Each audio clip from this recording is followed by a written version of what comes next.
Sebagian besar tenaga kesehatan yang menangani pasien COVID-19 di Kabupaten Kapuas hingga akhir Juli 2021 belum menerima insentif, di mana berdasarkan data dari Dinas Kesehatan Kabupaten Kapuas hingga bulan Juni 2021, pembayaran insentif baru terrealisasi sekitar 2,6 miliar rupiah atau sekitar 25% dari total pembayaran 10 miliar lebih. Kepala Dinas Kesehatan Kabupaten Kapuas Apendi mengatakan, rendahnya realisasi pembayaran insentif tenaga kesehatan saat ini dikarenakan adanya perbaikan dokumen sehubungan adanya Peraturan Menteri Keuangan atau PMK tahun 2021, khususnya bagi tenaga kesehatan yang bekerja di Puskesmas. Dijelaskan Apendi, yang belum menerima insentif terhitung sejak Januari hingga Juni 2021 adalah tenaga kesehatan yang bekerja di Puskesmas, sedangkan yang bekerja di rumah sakit sudah direalisasi hingga Mei 2021. Kenapa ini sampai agak terlambat? Karena ada terjadi sedang perbaikan dokumen sehubungan dengan Peraturan Menteri Kesehatan tentang perubahan itu, khususnya untuk tenaga kesehatan di Puskesmas, di mana dulunya tenaga kesehatan itu bisa dilakukan surveillance, itu bisa dimasukkan ke insentif tenaga kesehatan. Terjadi perubahan sehingga mengenai tenaga kesehatan yang menangani tentang pasien COVID saja.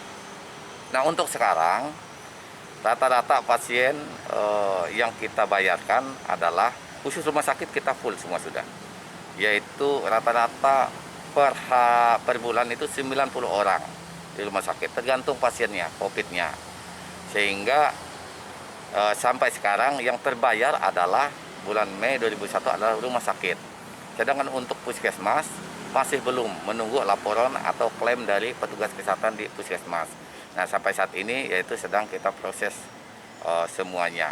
Mudah-mudahan dalam waktu dekat ini itu semua clear dan teman-teman di tenaga kesehatan Puskesmas segera mengklaim ke Dinas Kesehatan Kapuas.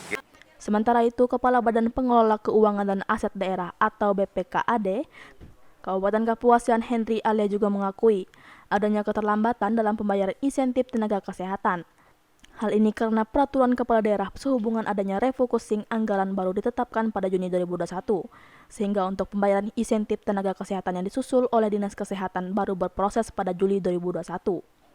Kalau untuk proses pembayaran, karena sebagaimana kami sampaikan tadi, perkada kita baru bulan Juni, kalau nggak salah 22 Juni ya, baru di awal Juli ini ada berproses pengajuan yang dilakukan oleh teman-teman Dinas Kesehatan untuk rumah sakit kurang lebih sekitar 3 miliar. Nah, sisanya untuk Puskesmas masih dalam proses dan akan diusulkan segera kalau sudah Dinas Kesehatan melakukan verifikasi terhadap data-data. Berarti untuk rumah sakit sudah clear Pak lah? Rumah sakit sampai Juni. Sampai Juni kalau hari ini diproses begitu ya, sudah clear untuk rumah sakit. Januari sampai Juni. Kepala BPKAD Kapuas berharap semua proses dapat segera selesai sehingga seluruh insentif tenaga kesehatan baik di rumah sakit maupun Puskesmas dapat segera dibayar secara keseluruhan. Dari Kabupaten Kapuas, Kalimantan Tengah, Sri Hayati Dayak TV mengabarkan.